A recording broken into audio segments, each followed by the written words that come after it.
Imagine if everything we knew about evolution was wrong. Are we all living a lie, or has science simply been blindfolded? This year, there is only one book you need to read. It proves beyond any doubt that an external force permanently adjusted our own evolutionary path.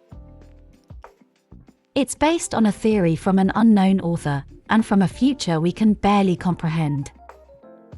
Each claim is supported by robust science, although there's one piece of evidence that astounds everyone as it displays perfectly the finished puzzle.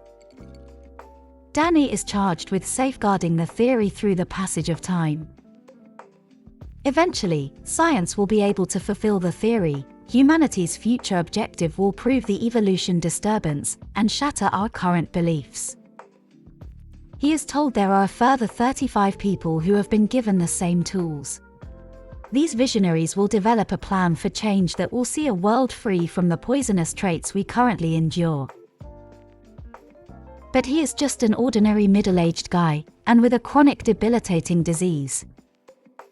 It's a challenging journey that sees him wrenched from an elaborate suicide plot to a future utopian world that offers complete perfection. Danny's world was sent spinning during a few short weeks in the summer of 2018. There he was given a repeatable window into a version of humanity's future.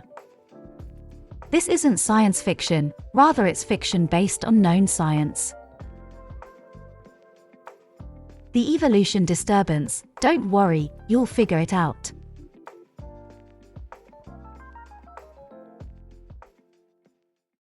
Hello, Andy. Delighted to be having a second chat with you. Myself and Steve Evans here. Hi, Andy. Okay. Yeah. Hi, Steve. Yeah, good. Thank you very much for the invite. Really appreciate it.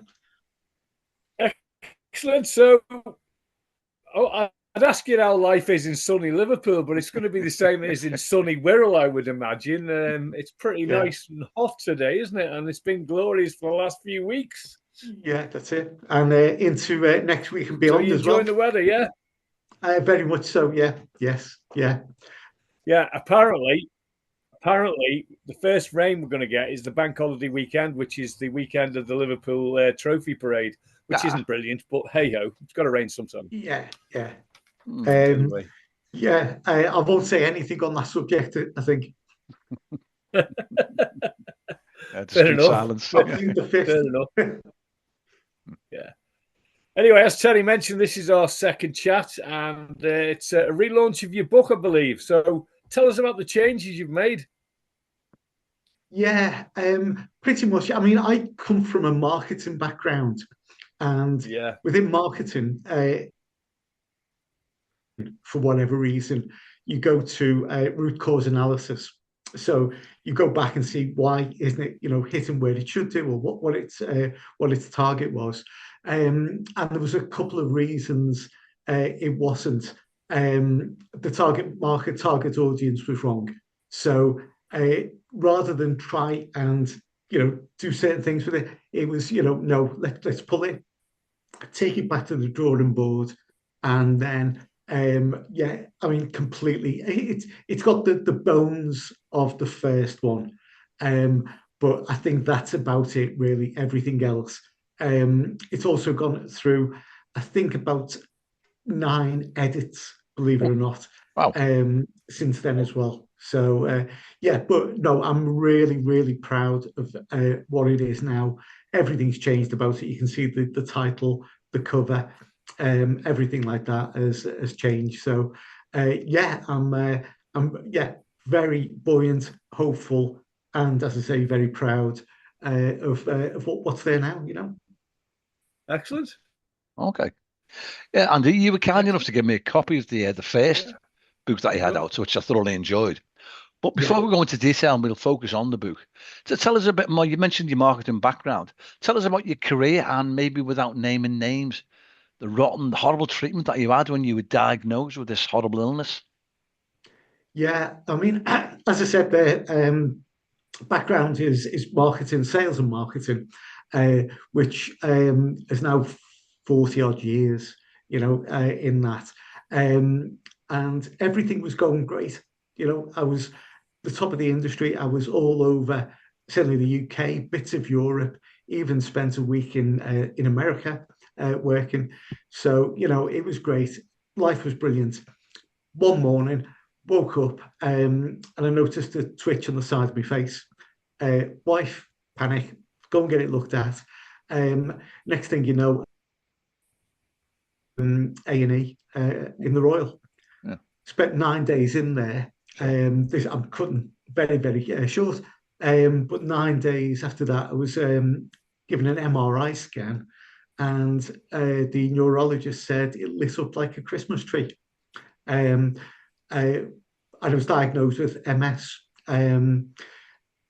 At the time, my company first off said, "Don't worry, Andy. There's always, a position for you. We appreciate everything you've done." Anyway, again, because long story short, and it's all in the book, they got rid of me within 12 months on the grounds of ill health. There should be due process, and there are for, because it's classed as disabled, which is one of those labels I don't agree with. It's I'm not as abled as some. I'm not disabled. On the grounds of ill health, and the report that was given was 14 lines long. There was absolutely nothing in it.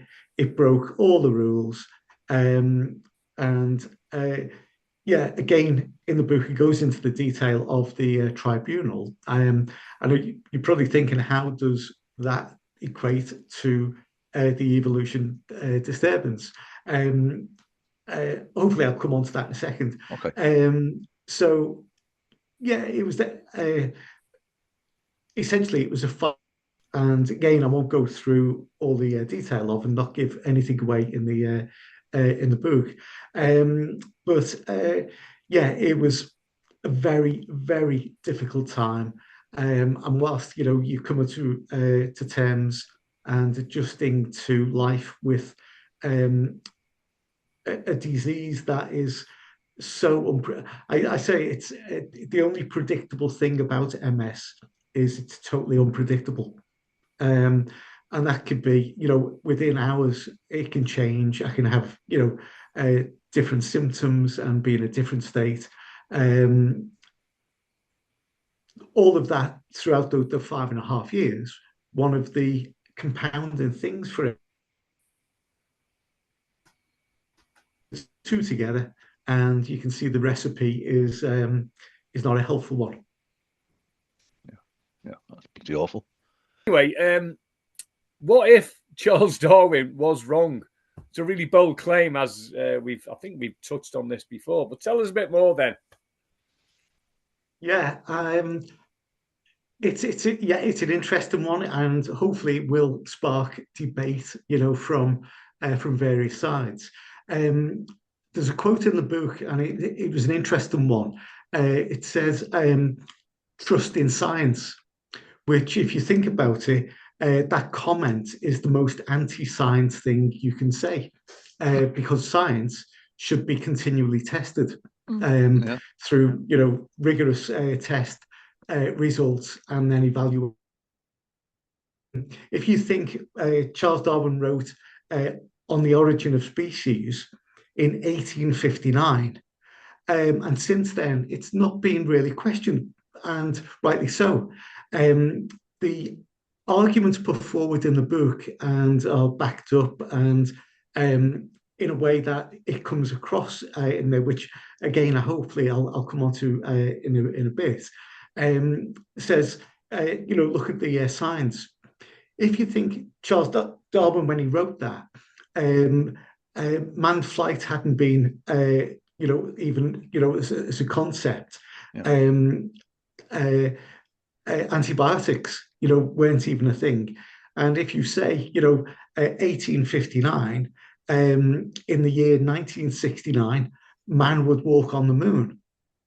And then, in the 1959, I think it was the first microchip, which then launched, the computer age. And that really kickstarted in our lifetime. 1979, 1980 was the first And when you put personal computers of that power in the hands of, and it was predominantly young people then, everything changes. And if you look at, the human species as to what we are doing now, what we're capable of doing, as to, our grandparents or, parents and even grandparents, we are bombarded with a whole host of different scenarios and different effects that we are slowly evolving into. So the evolution disturbance, and this is one of the strange bits about it, is it's saying the world around us now is proof that the evolution disturbance actually happened. Again, that sounds a bit, convoluted, and how can that happen? In the book, I think the topics, if you like, it comes under. I don't like the word science fiction, and certainly in this, it's really fiction based on known science. But it puts forward a lot of these arguments as to was Charles Darwin correct in all species, knowing or not knowing what we know now? If that makes sense, hopefully. Yeah, but when I think of Darwin, the thing I think of is, the survival of the fittest. The weak shall perish type of thing. Yeah, his argument was that we descend with modification. Yeah. Now, if you think that modification and improvement between one generation and the next, it takes around, believe it or not, 200,000 years for a modification in a species to become noticeable. There's a really good argument in a book by Richard Dawkins, which said about the lion, or the tiger, and they have to be right for grabbing the prey and not letting go. But there's an argument which says, well, if the claws were slightly longer, it would have better grip, and then it means once he's got hold of the prey, it wouldn't lose it. But if those claws were then that little bit longer, it would mean he wouldn't be able to run as fast. So there's compromise, with everything. So that's when you get that descent with modification. And some species now have not evolved, for hundreds of thousands of years, but we can trace everything back. The problem is, and again, this is explored within the book, is going forward. One thing that is in the book, and I wasn't going to sort of mention, but it's worthwhile. If you think of us as a species, we're very proud when we build, a new train line or a power plant that'll see us into the next 50 years. We're rightly proud of that. But if you think what's happened in the last 40 years with the computer, where will that be in 100 years, 1,000 years? It can go on, and that is explored neatly within the book as well. So I don't want people to be put off with the science. It's not science in any way, shape, or form. I'm not a scientist. I just think I've got a vivid imagination, and that hopefully comes across there. Okay, all right. Sounds interesting, anyway. It does, yeah. Andy, just to delve a little deeper into the book, and that's often not a sideline, not even a tangent, but the main character, Danny, he's got this year-long plan where he intends to commit suicide, and that must have been difficult to write. Was part of that? This sounds awkward to say, but I'm going to ask you: was much of this biographical? Well, obviously, I explained what happens, with the diagnosis and then being thrown into. I used to describe life then as, one of these snow globes where it's nice, looks pretty, but then when all goes everywhere, it's a complete chaos until it settles down again. That was my life almost on a daily basis. You'd wait for it to settle, and then it'd be shaken up again. It's a brilliant analogy. That I like that. Danny is the character in the book, and he's going through these battles.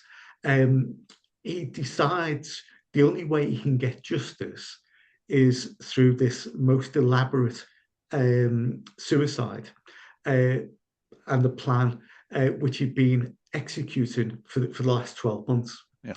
This was going to happen on the 1st of November 2018. Yeah. On the 7th of June 2018, life changed for him completely. So much so that, those plans were completely put on the back burner, and his direction was completely refocused. So that's where that comes from. Okay. In answer to your question, was it autobiographical in any way? Yeah, I mean, as I say, once, my life was going great. It couldn't have been better. Yeah. We had everything. We had nice holidays. We had, able to go out whenever we wanted to. Yeah. Spontaneity was fine, Then all of a sudden, no, hang on, money's not what it used to be. Yeah. It's difficult to plan anything because of the condition. There's so much in it. And it is, or it was, extremely difficult to get, my head round. Yeah. And yes, there was some dark times. This book, interestingly, has been in development initially for about 4 years, from the initial concept. But then it's so complex. It's an easy read, but it's so complex to write. Okay. Yeah, it was challenging in a number of ways, but thoroughly enjoyable. And absolutely, you'd say, is it life-changing from that point? Then absolutely. And as I said right from the outset, I am immensely proud of this piece of work. Okay, well, towards the end of the book, and not that I've read it, but just listening to what Terry's told me, you connect the various intertwining stories at the end. Was that a huge task to plan and plot out? It massively, Steve. Yeah. It's like a spider's web. And once you start on a tree branch, it goes off and it goes in one direction, then all of a sudden there's another bit goes off in another tangent, and there's another branch goes off in another. There's nothing you can do about them apart from confuse myself, me. Yeah. Watch, stand back and watch them grow and enjoy it. But ultimately, yes, I was conscious that I couldn't leave any strands of the story open. So it was a case, how do you then bring them all back together? It was all based around, it had the grounding of the World Cup in 2018. I wanted to keep it to that, so it had a definite timeline to lock everything into. So that was the start at the point of the 7th of June, and when it finished. So I was conscious of that and bringing all the strands together. There's 1 or 2 strands that were purposely left open, and anyone can read into those as they wish. But it was difficult, but as I said, thoroughly enjoyable. Okay, thanks for that. Yeah, I can imagine it. Well, I wouldn't have been able to cope at all. I'd have lost myself at this point. I think there's a quote that I really like, and it's in there, which is, and I'm going to have to look to one side. The book to read is not the one that thinks for you, but the one that makes you think, which was Harper Lee. I love, the work. So wants something that plans it out and, all, from the outset, I can see where this is going. I'd sooner, make up my own mind. I'd sooner have, a lot of facts given to me. And then, for me as the reader to make that decision. And I was conscious of that in the writing stage as well. Was Charles Darwin wrong? His explanation for evolution was correct, although it was restricted by his limited view and point in time. What he couldn't witness, or even begin to imagine, was a future where one species shattered his rule of evolution. It was a theory from an unknown author that predicted this intervention. Now, humanity has a common goal: it must use science and technology to fulfill this prediction. Unlock the understanding of everything, the creation of the universe and the consciousness within humanity. Changing tack slightly, and with having your massive advantage of having a marketing background, you sent me a couple of the book trailers, animations that are really superb. And you've got, with your extensive marketing background in terms of promotion of the book, what genre? I know Amazon, they like to pigeonhole books into categories, but what genre would you place the book? I think it may be an awkward fit with science fiction. And just before we started this, I had a look at your, it's number 500 in the time travel genre, your book. Right. Okay. That's it. I didn't know that, Jamie. So yeah, but not a lot of people know that. As I said before, I don't look at it as science fiction. Yeah. I'd sooner, it's fiction based on known science. And as I said, if you said, well, all, to Charles Darwin or anyone of that, even going back further, manned flight will be a thing. We will step foot on the moon. All these things, they would go, no, that can't happen. That would be science fiction, wouldn't it, back in the day? Yeah, absolutely. Yeah. So, as I said, what we're capable of doing now. Look what we're doing. The three of us. Yeah. And in different parts of Liverpool. Yeah. Who would imagine this as we were kids? No chance, is that? Yeah, absolutely. Yeah. And look at your mobile phone. What you can do with that. Yeah. I mean, even going back 10, it was longer, probably 20 years. Yeah. The mobile phones that were available then were more powerful than that put the first man on the moon. Yeah. So it's frightening to think, where it can go. So, but no, it sits awkwardly in science fiction. Okay. I much prefer that time travel piece. You're high in the charts with that. Yeah, thank you. Well, in time travel, again, if you think, well, you can argue it's science, it's beyond our realms of capability. Yeah. Yes, it is now. I actually do expand on my theory of time travel and how it can work.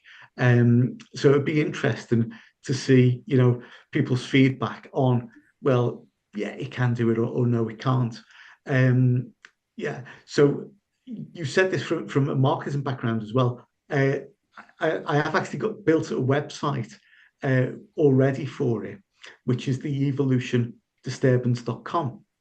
There's loads more information on there, and there's ability for people who've read the book who might be wanting more information or to ask a question over this. Okay. I thought about what's the best avenue for that, what's the best forum for it. Facebook will do it, but I thought on a website you can put more dedicated information for the various topics within the book, and let's see if people go on and look at that. There is also and this would be an interesting one, there's a hidden story within the story. And I'm hoping people will be able to latch on to that, to say, is it this? So again, that'd be interesting. It's a game for me as much as anything else. Easter egg in there. Yeah. So from that side, that's my marketing background does help me in those areas. Yeah. Okay. I was saying, we're talking about your marketing background. So tell us about the strategy, how you've promoted the book. There must be lots of methods you could have used. What did you find best for you, with your experience? And then where can people get copies of it as well, when you tell us a bit more about it? Well, the thing is, it's only So it's very, very early days. Sales have been, quite good going through. That's obviously through, friends, but they've been telling people, worth having a look, have a look at this. So word of mouth has taken it on. As I just said, there's a website there which helps in the overall sales because people are searching for the evolution disturbance. It's available, obviously, on Amazon in paperback and ebook. I did go through, sort of a publishing route, only because it was a bit alien to me, this. So I was trying to find, when you don't know something, the easy way is to say, right, how do I get that information? So that was something else from there as well. But yeah, it's available on Amazon. It's doing quite well on there, and the activity I've also got and just about to kick in place, a PR company. It's not expensive, or hopefully not expensive for the results, but that will be in the testing. So yeah, a specialist book PR company who will promote it in the UK to all the usual suspects, but also the media outlets as well. And the stance I'm taking on this is, hopefully the title will prod interest and what's going on there and get people to look. I am using the fact that as a disabled person, coming round to this and being able to put something like this together, whether that's expected, not expected, broke the mold, I don't care. I've been able to do it.